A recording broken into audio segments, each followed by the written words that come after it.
Hello everyone, and welcome to the Cat Knits podcast. I'm Kat, or Catherine, and this is my monthly knitting podcast where I chat all about the knitting that I've been up to in the past month. We're now into a new year, and I've got my cute sheep calendar from Longway Homestead. It's a farm based in Manitoba that they have their own sheep and their own mill, and they do a lot of advocacy work within Canada for our yarn and wool industry. So I like to support them by purchasing the calendar. The proceeds actually go towards feeding their flock of sheep. And each month it has a nice, cute picture and then a little sheep backed. So this month, sheep were some of the first animals to be domesticated by humans, most likely between 11,000 and 9,000 BCE. And it's got a cute little picture of a sheep. So I can't believe it's actually 2024 and a new year. Typically I reserve this month for starting new projects, but I have a bit of a confession to make. And that is in December, I only started new projects. I did not make any progress on any projects I had. So I've got 4 new works in progress to show you, which is fun, but also kind of embarrassing. I ended up doing, sorry, I'm just looking at the pile. I think a couple months ago, I did a podcast episode titled, all gray items. This one is probably the opposite. I've now started 3 different colorwork projects. There is one, it's 3 colorwork objects and 1 gray object. So before I get into those, I just want to talk about what I'm wearing. So this is one of my favorite finished objects from 2023, and it is the Guthrie sweater by Caitlin Hunter. It's an all-over colorwork, as you can see. I knit this using Spincycle dyed in the wool and then Amie Sport Merino. I've worn this tons. It's warm, I think partly because it's got that, the double, what are those called? The floats. So it's basically like a double layered sweater. Also it is, 100% wool. Spincycle and Amie Merino Sport are both 100% wool. The pattern calls for 1 DK and 1 sport weight. I ended up doing 2 sport weights just to have the same weighted wool. But because of that, I was a little unsure about the yardage measurements. I really talk about this in detail in an earlier podcast, and I actually wrote this down, and that is in podcast June 2023. And I also mentioned how I chose the size for myself.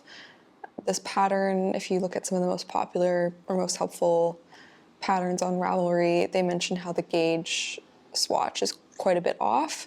So my gauge was also quite a bit off, so I ended up doing the width of an extra large, I believe, and then the length of a small. And I typically am like the second size in a sweater, which is typically a small. So just keep that in mind if you'd like to make one for yourself. But yeah, it's super warm. I think the yarn has held up really well, which is great considering Spincycle is kind of a very, very beautiful but precious yarn. It is hand-dyed, hand-spun, and all the wool is, local to the US. I'm up here in Canada, which I didn't mention. I'm in Vancouver, Canada.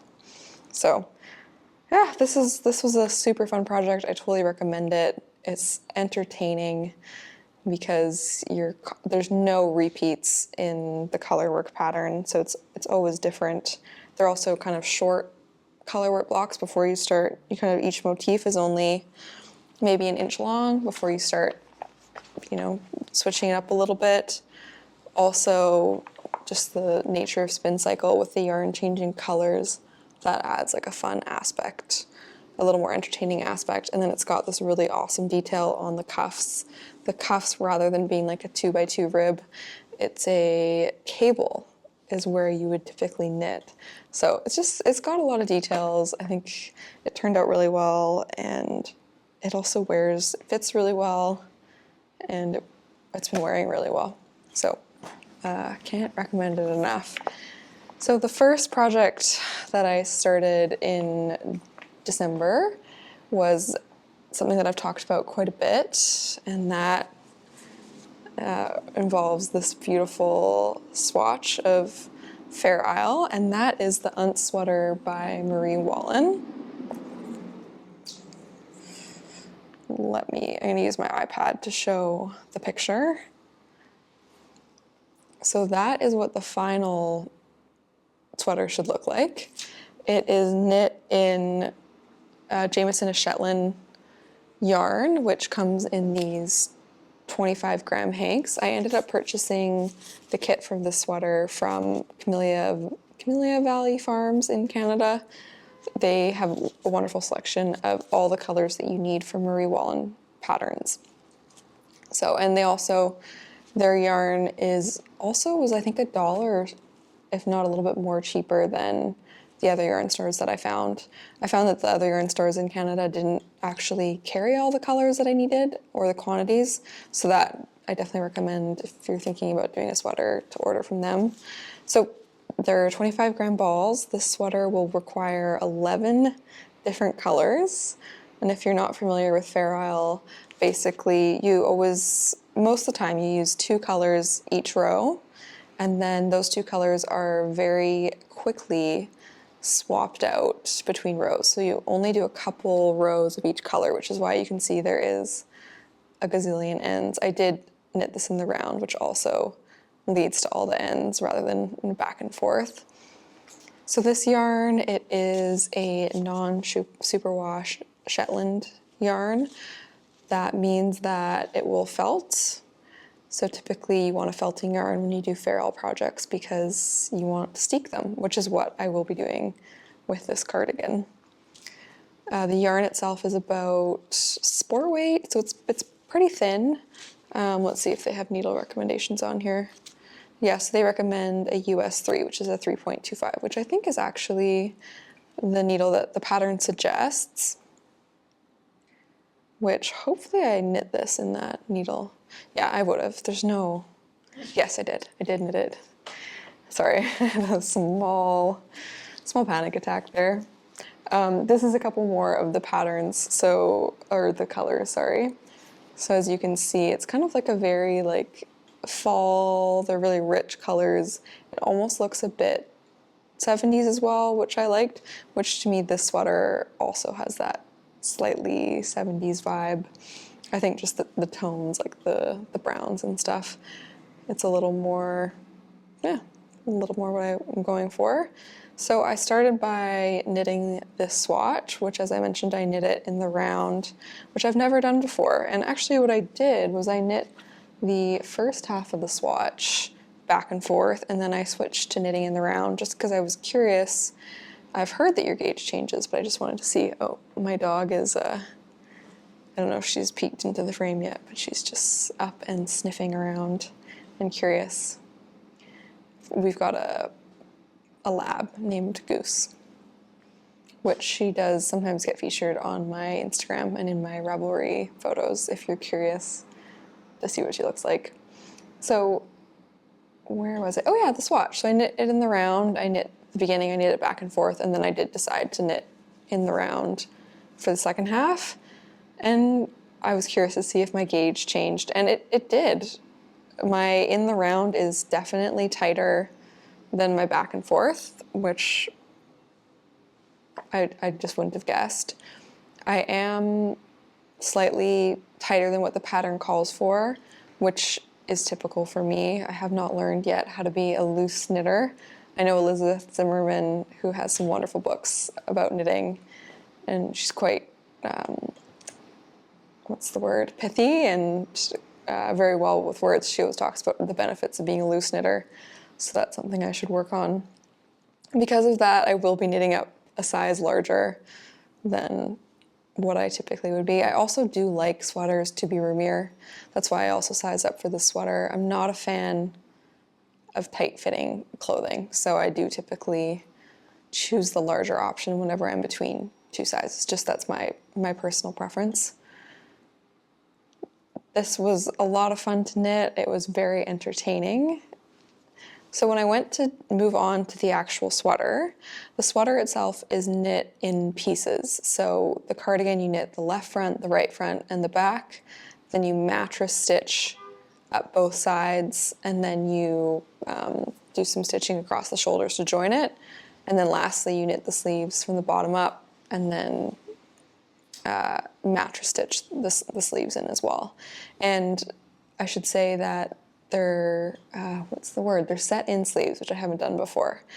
But I decided to modify it a little bit. Now I haven't made much progress because, well, this is a slow progress kind of project. I ended up, also, as I said, I started 3 other projects this month, which is a little insane. So I ended up watching some videos by Mel Make Stuff where she talks about knitting one of her projects, one of Marie Wallin's projects, and how she modified it to be in the round. So I will be modifying the sweater to be in the round, the cardigan, and then steeking the front. So this is what I have started with here, sorry. I've just basically, it's a little bit of a mess, it's kind of hard to see. So I'm starting with the bottom ribbing, which is a corrugated ribbing. So if you don't know, that means that the purl stitches are in one color and the knit stitches are in another, which I think is just a fun detail that's on a lot of Marie Wallin patterns. And what I did was I cast on the number of stitches for the for all the sides. Now you could subtract stitches based on the fact that you know that, when you do a mattress stitch, you typically would consume 2 stitches. I took Mel Make Stuff advice and just kept the same number of stitches just so that I could use the charts to their full extent and I wouldn't have to worry about any issues with having which column I had to remove. So it just makes things easier. I'll also be adding in a purl stitch between the back and either front. Again, just so I have a marker as to when to switch to another chart so I don't mix up, because the charts will not be continuous all the way around. I will have a little bit of discontinuity at either side, which I'm totally fine with. I'd rather that the chart matches up at the front than have it match all the way around. And I think I did some quick math and I wouldn't be able to have it match all the way around, especially because each pattern is actually a different length. So I would need, this one is like a 1x1 stitch pattern, then this one I think was like a 4x4, and there was some that were like 12x12, and it got really complicated, and I realized I needed to follow her advice and just do the charts that are in the pattern. So what you do, which I will be doing, is you do the corrugated rib back and forth, and then you will cast on the steek stitches. I'll cast on the steek stitches here, and when I move to doing the color work, and that'll be in the round. Despite that I've only got about 2 inches, I have worked on this for quite a bit just because I'm trying to learn how to do, I don't know if this is what way it's called, but I'm trying to get myself to do the knitting the yarn where you hold both, each color is held by a different finger, and then I've never done purling before. So I've done that, which is why this is going slowly, but it's still a lot of fun and I like the way it's turning out. I would say this is probably maybe 6 to 8 hours, maybe more, of knitting, which doesn't look like much, but I am using a 2.75 needle, and I think I've got more than double this to go. So this was my gift to myself for graduating grad school, and I'll make this probably my big project of the year. I'll slowly tackle it. Okay, so now on to my second color work project. So I cast this on actually right before Christmas. This is kind of gonna be my Christmas knit. And then I was very lucky as my mother-in-law got me some yarn, and I could not resist. She got the yarn to knit these beautiful mitts. So these are the Lindal Mitten, and as you can see, they are just gorgeous. So these are designed to be knit with this yarn that's called Plied. We saw this when we went to Rhinebeck back in October, and we fell in love, but we didn't end up making a purchase, and she actually ordered this and gave some to both me and my future sister-in-law, which is so sweet. So this yarn actually comes in a bunch of bobbins. So this pattern requires, I think it's 6 bobbins, but we have 7 of them. Oopsies, I've actually got this project it's a bit of a yarn mess because I've still got it attached to the original project. But these are my 7 color bobbins. So it is 100% non-superwash. I think it's American wool as well. And each color is 2 colors plied together, which I think is where the name comes from. So this is plied color. I think they might all be the same weight too, because there's no weight information on here. This is the main color. Let me see. They're all fingering weight yarns. Let me pull it out here. So it's suitable for a wide range of gauges, which is awesome. Every skein is unique. It's 100% wool. And this is a 50 gram ball. And yeah, it's spun in New Hampshire and hand dyed in Baltimore. There actually is no color listed on here, so I can't give you any color information. I will put all the color information that I have available on a Ravelry project, which I haven't created one yet. So these beautiful mitts, I started these a couple days ago and I have not been able to put them down. I've got it all. Just wanted to give a quick shout out to in this yarn bowl that is made by a local Vancouver pottery artist. She does, I think it's only pottery. She might do a couple other mediums. I'll make sure to link it, but I absolutely love it. I just think they're so cute. So they all have little different animals at the top. And you can see mine does have some cracks in it because this was when Goose was a puppy. I was knitting and I had yarn. I had this beside me and I had the yarn ball, and as she whizzed by, she caught one of the yarn balls and it caused the bowl to crash onto the floor. But luckily it broke very cleanly, so we were able to super glue it back together. So this, oopsies, is my progress. And, oops, there we go. You can see I've just started it. I'll pull up the picture again just so you can see. So this is the photo of the mitts, and it's got a unique construction. So this is a fingering weight wool, but it's knit on a size 0 needle, which I've never used before. They're 2mm, AKA teensy tiny. You do a provisional cast on. Now, since I don't own a crochet hook and I was desperate to get started, I ended up cruising YouTube to find videos on doing a provisional cast on without a crochet hook. And I found this wonderful tutorial, which I'll link below. And what you do is, rather than casting onto a waste piece of yarn, you cast onto a stitch stopper or a stitch saver. So in this case, I ended up using just an extra needle.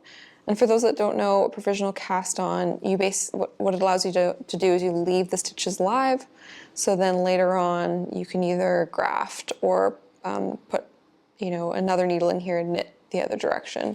So some people like to use this cast on maybe when you're doing a bottom-up sweater, so that you can add additional length to the end, or if you want to make the bottom hem longer and you don't know that yet. Oh, sorry, I just moved my mic there. Then that's an option.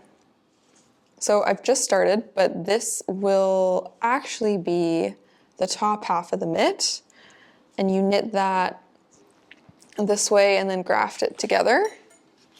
So that is this section of the mitt that I'm doing right now. So I'll knit both the front and the back. And I haven't got to this part yet, but at some point I'll need to somehow do the thumb. And then I'm guessing I stitch it all together and then I pick up to do the cuff. They are stunning knits, stunning design. It is a lot of fun and very entertaining. And it's kind of cool that you get to use all these different colors. And they look to me like it's just what does it say? It says the experience level is advanced, recommended for experienced knitters, but written for adventurous novices. And I think that's very accurate. It's quite a bit to knit on a size 0 needle, and there's quite a bit going on, but that makes it also a lot of fun. You know, it's that mixture of fun that comes with learning something new, but also a little bit of fear and also slow going. So far, I have had a little bit of problems understanding the pattern.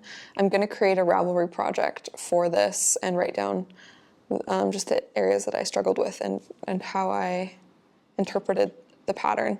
I'm just randomly choosing colors for my contrast colors from the plies just as I go. And I've been able to do about one of these a night. So this is, I think, about 3 or 4 nights worth of knitting. And these sections are done using short rows. And I found when doing garter, so the pattern calls for wrap and turn short rows. And when doing garter, the wrap and turn is really nicely hidden within the garter stitch. When doing stockinette, I've tried doing wrap and turn, and I find that I prefer German short rows, but with garter, the wrap and turn seem to be working well, and I do find it a little bit easier because with wrap and turn, you don't need to do any adjustments when you knit past the stitch, or at least I haven't been. Maybe you are supposed to actually knit the stitch that you've wrapped with the other stitch. I can't remember now. Sorry about that. But anyways, I find wrap and turn has been working really well in garter, and especially without having to fix that stitch that you did your short row on going back across. Short rows are just where you knit not the entire row, but part of a row. So what you do is you slowly add bulk to this section and bulk to this section, and then you can see the color work is done almost all the way across. It's not done all the way to the end here. So this is colorwork project number 2. As you can see, the needles are tiny. And then for a change of pace, I cast on a blanket project. And let me just put that here. I'm actually just gonna have a little sip of tea. I hope everyone had a good break and also had some fun knitting in December. I find January is a good time to maybe start some new projects or go back and finish some old ones. Clearly in December I decided it was the time to start some new projects, but if you have any new projects that you're excited about, it would be awesome to share those, as I'm always looking for more knitting projects that you enjoy. Okay, so on to the next colorwork project. This one is a lot simpler. So the last 2 used itty bitty needles, and this one does not use itty bitty needles. This one is a blanket. I've always wanted to knit a blanket, and this was actually my first project that I cast on in December. And it is the 10 stitch blanket by, I wrote this down in my notes, the 10 stitch blanket by Frankie Brown. And it's a very popular pattern on Ravelry. I think it has like 8,000 projects. It's also a free pattern, which is great. I chose to use a very colorful yarn. So I'm actually using Noro yarn, and I've got a couple here to show you. This is Noro's Kureyon. It's a 100% wool. It comes in 50-gram hanks, and it is an Aran weight wool.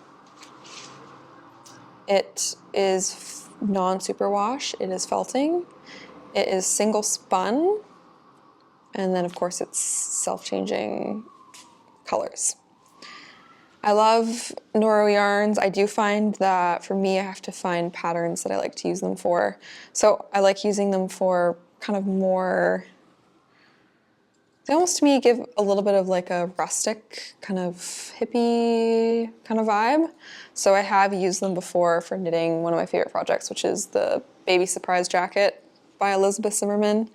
So this is when I first started using Noro yarns, and this is knit using their Ito balls, which is 200-gram hanks.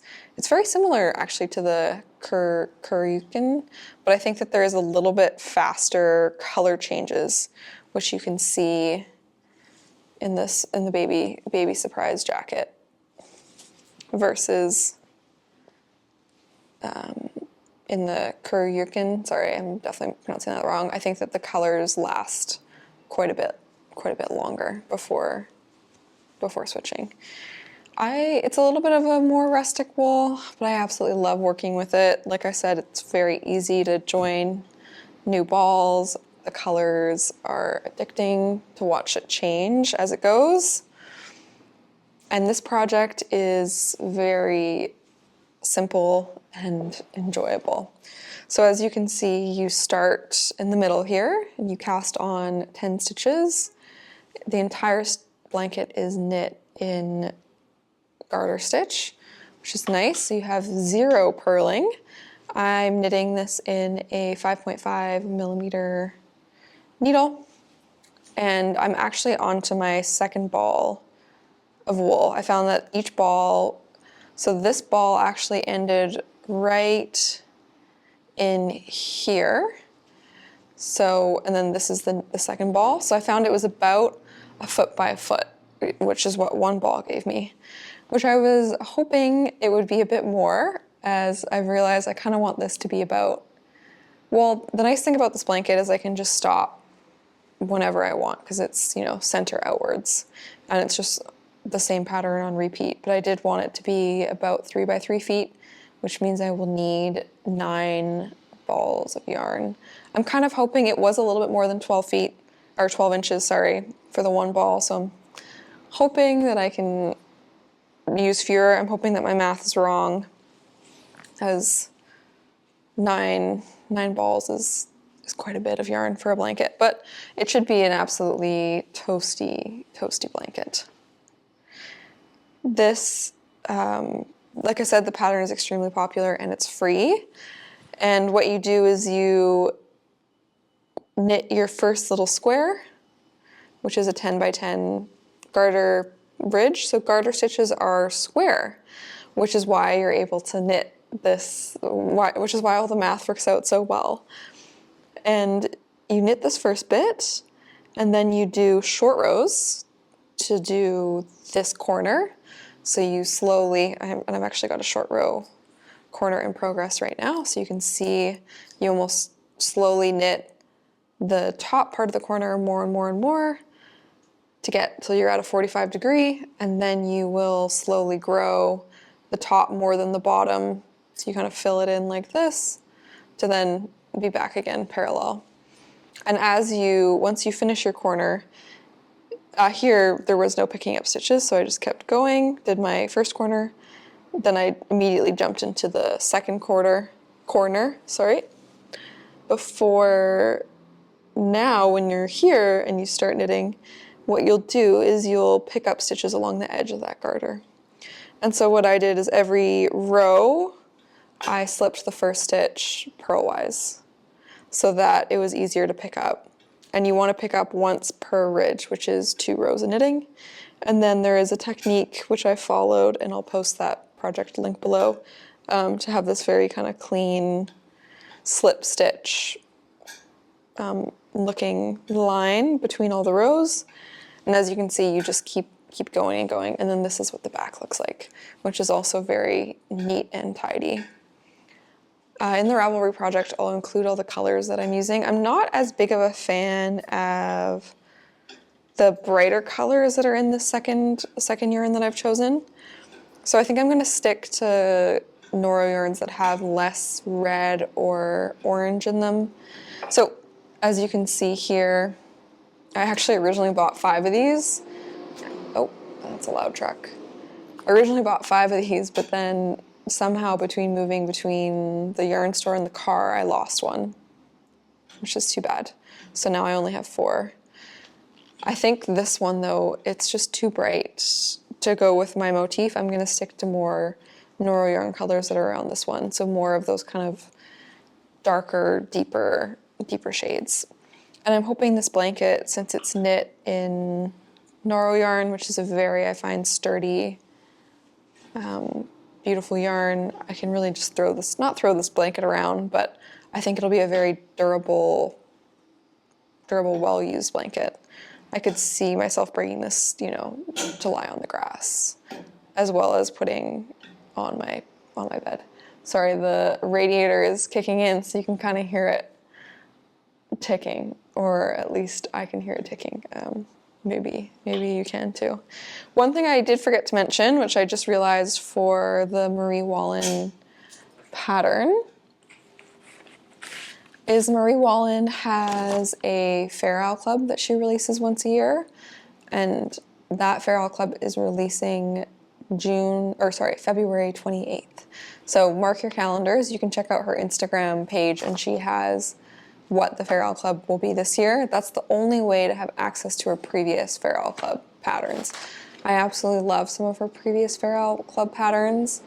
I was planning to join this year, but based on the fact that I've started 4 new projects just in December alone, and I have, I would say, at least 4 other works in progress, I think I'm just gonna, February will be more about, I think the beginning of the new year will be more about finishing existing projects rather than taking on another complicated Fairisle project. So, but I just wanted to let you know in case you are holding out for that.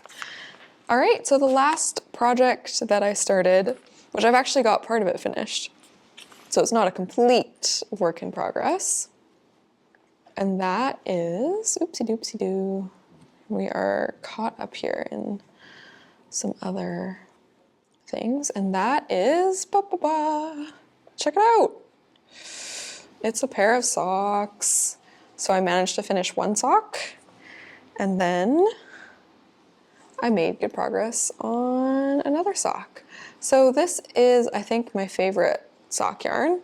So if you've been following for a while, you would have noticed that last year I knit, I think, 6 or 7 pairs of socks. And this year, this is actually my first sock of 2023 and my only sock of 2023, and it's not even a finished object. I took a big break from knitting socks. And these socks are for my husband. So during all that sock knitting, I kind of tried out some different sock yarns, all mostly local sock yarns. So this is a local sock yarn. This is based, I think she's in the lower mainland. This is from Fiddly Dye Works, and it is a BFL yarn. So it's a blue-faced Leicester rather than a lot of sock yarns are Merino or some other kind of wool. And it's with, I think, a 20% nylon. So sock yarns typically contain nylon just for resistancy and strength. What I love about this yarn is the fullness. I find BFL is not quite as soft as like a Merino, but I prefer that in the sock. It's still soft enough in my opinion. It's also a lot fuller than a Merino, and I just find it maintains its shape better because it is non-superwash. The thing is, I don't think I've washed a sock. I typically wash my socks in the washer and then hang dry them. I don't think, all my socks I've given away that I've knit. This is, I think, the first pair of socks in this yarn that I'm gonna be able to at least keep an eye on with my husband washing them. So I can't quite say how well it washes, but I absolutely love knitting with it. and the final project. So I recommend this yarn. They also have gorgeous colors. This is actually yarn from a failed project, which was the West Knits Make Along from 2022, which is insane that that's how long ago it is, but I've been steadily using up the yarn because I absolutely love it. And I think this is maybe this is the third project I've actually knit from the yarn that I bought for that Make Along. So I'm doing well. That's better than I thought. I probably have 2 more projects or 3 more projects with the amount of wool that I have, 2 to 3 so with these socks, I just did kind of your standard vanilla sock. I've knit 1 pair of socks for my husband before, which were a little bit too loose, so I ended up going down a needle size and I went for a 2.5 millimeter or US 1.5 rather than a 2.75. It just creates a little bit more of a denser fabric. It did shrink the width of the sock significantly. So I would say it almost shaved, I think when I laid them side by side, I would say it shaved almost, 1.5 centimeters. They are significantly tighter. We'll see if it is an improvement. We just noticed that the other socks were too wide, so we went down. I don't typically go down a needle size for the ribbing. I just find it unnecessary for socks. They tend to stay up anyways, just because they do have quite a bit of negative ease in them. And I do a typical just basic cast on, which is the long tail cast on. Then I knit rib until I think it looks good. Here I did do a bit longer than I typically would, just because my husband mentioned that he wanted a longer top. I think I did 9 inches. I think from here to here is 9 inches in total. And then I do the classic gusset heel, and I do the knit 1, slip 1 on the right side, and then purl all the way back. And I slip the stitches on either side when knitting just the heel flap, and I do half the width of the sock. So for my husband, I cast on 64 stitches. So this was 32 stitches. And then I did about 17 right side rows before doing the short row shaping for the heel. And when I do the short row shaping for the heel, I typically like to leave a little bit, I like to make the heel base fairly wide. So I wrote this all down, the exact one, because I knew that there would be a break between knitting the first pair of socks and the second, which clearly there has been. Sorry, I'm just flipping through my notebook here to get to the Zach socks page. Okay, so the cuff to the base of the heel is actually 6.5 inches. And then I did a 10 stitch width for the heel turning.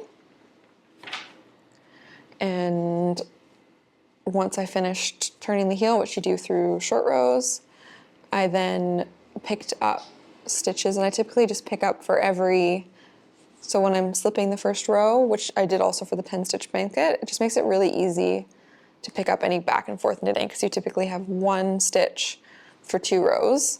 So I pick up every single stitch for the gusset, and then I just do the decreases.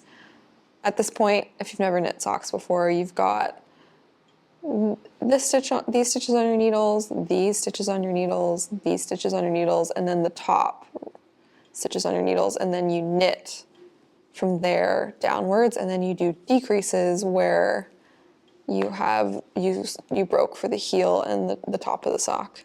And then I just keep doing the decreases until I'm at the same number of stitches that I cast it on with, which is 64 in this case. And then I use this wonderful blog about sock length. I will link that below so that you can knit socks for friends. But in this case, I had a pair of Zach socks, and I actually had Zach. So I had him try on the socks when I got to the end just to see how they were fitting and where his toes were. I originally wanted to do a shaped toe where you don't do even decreases, but I realize Zach right now doesn't necessarily even put the socks on inside out or right side out. So I think having a left and right sock is just unnecessary, as I don't think it would get used like a left and right. So I just decided to do a equal toe, which is where you do the the knit two together and SSK on either side, and then you graft the top together with Kitchener stitch. Socks are, I think, a lot of fun to knit. If you like knitting if you don't mind knitting small circumference items, they can be very satisfying as you make a lot of progress quickly. You get reward because you don't have too many stitches and they grow fairly fast. They are complicated the first time you knit them. I did the that famous yarn store in Seattle on Whitby Island, I think it's called, or Bainbridge. It's called Church Mouse. They have a wonderful first sock pattern, which I used the first time I knit socks, and it goes through all of the different components for a sock like this. So I recommend that if you're thinking about knitting your first pair of socks. I do recommend knitting socks. I find them very satisfying. They're also, I think, wonderful gifts. I prefer this type of heel over an afterthought heel. I find the afterthought heel for some reason just doesn't feel like it fits as well. Like I can't, it feels like it adds weakness to the part where you have to the corners, these corners, and because they're knit in a new yarn, and this is a very worn area of the sock, I just find that it tends to kind of pull apart. So I'm more of a fan of the gusset heel than the afterthought heel personally, as well as I'm a huge fan of 9-inch circulars. So I've knit socks with 9-inch circulars, DPNs, and magic loop, and I've also when knitting those mitts, I tried the Addy clicks. What are they called? The Addy. They're not called Addy clicks, but they're the Addy needles that are almost like halfway between a DPN and in the round. They're a DPN, but they have a squishy center. And this is my favorite for speed and efficiency. I use the Chiagu Shorty kit, which is what I also used for the gloves. I love having interchangeable needles. It's quite a splurge, but I do recommend it, as then you can just knit everything that your heart desires.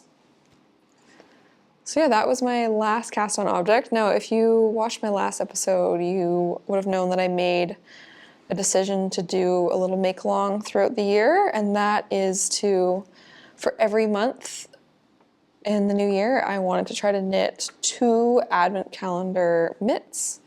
So this is the advent calendar by, let me actually pull up the exact name. Sorry, I need my notes. My memory is not the best. It's never been the best. So, which is a good thing, because then when I get older, I'll never feel like I lost my memory, because I never really had it to begin with.